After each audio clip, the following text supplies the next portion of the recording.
देखिए, रुद्रप्रयाग जिले में एक गांव है, रुद्रपुर गांव है।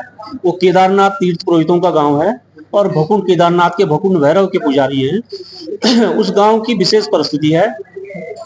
उस गांव के पास गौचर भूमि के अलावा न गौचर के रूप में कोई जमीन है, न जंगल के रूप में कोई जमीन है।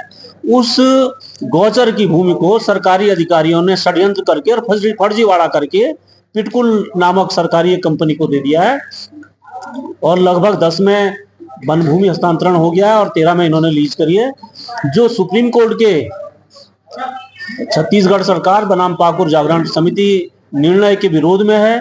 उत्तराखंड सरकार के जीओ हैं कि आप गौचर की भूमि नहीं दे सकते हैं। उसके बावजूद गौचर की भूमि गांव वालों से धोखाधड़ी करके सरकार ने ली है। ये ग्रामीण लोग हर स्तर पर, अधिकारियों से लेकर के मुख्यमंत्री तक के हर स्तर पर इसका विरोध कर चुके हैं। लेकिन इसके बावजूद 18 मार्च को स्थानीय प्रशासन, पुलिस, पिटकुल और ठेकेदार गुंडागर्दी के साथ इनके गांव में आया। महिलाओं के साथ बहुत अभद्रता हुई है। महिलाओं के गहने छीने गए हैं। महिलाओं की चूड़ी, आज भी उस सड़क पर महिलाओं की चूड़ियां गिरी हुई हैं, चूड़ियां तोड़ डाली गई हैं।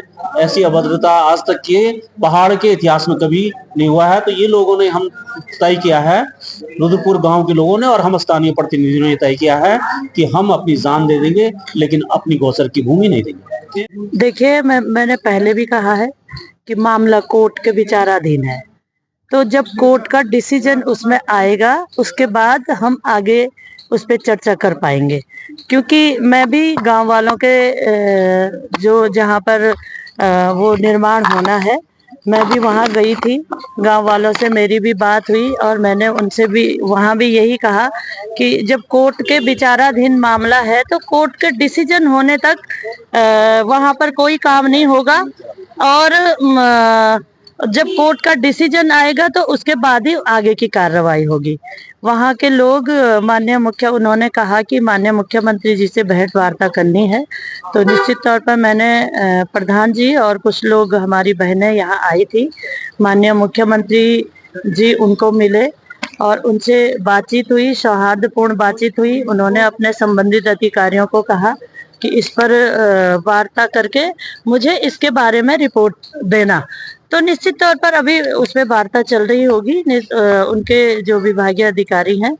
और मनोज रावत जी जो कह रहे हैं वो लोगों को बहुत ज्यादा बरगलाने की भी कोशिश करते हैं और ये नहीं बता रहे हैं कि 2013 से वहां पर कार्रवाई चल रही है। अगर 2013 से वहां पर कार्रवाई की शुरुआत हुई है तो तत्कालीन सरकार ने क्यों वहां पे काम शुरू करने का प्रयास किया?